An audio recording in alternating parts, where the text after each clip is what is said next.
جو حلال کھائے سنت پر چلے، لوگ اس کی شرارتوں سے بے خوف ہو جائیں تو وہ جنت میں داخل ہوگا۔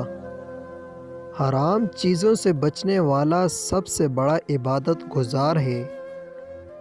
دو عقل مندوں میں کینہ اور جھگڑا نہیں ہوتا، اور نہ ہی کوئی عقل مند کسی بیوقوف سے الجھتا ہے۔ جس نے ایک زمین کا حصہ ظلم کے طور پر لے لیا، قیامت کے دن 7 زمینوں سے اتنا ہی حصہ توق بنا کر اس کے گلے میں ڈال دیا جائے گا۔ حجاب ایک عورت کی عظمت کو اس طرح بڑھاتا ہے جس طرح غلاف کعبے کی شان کو دوبالا کرتا ہے۔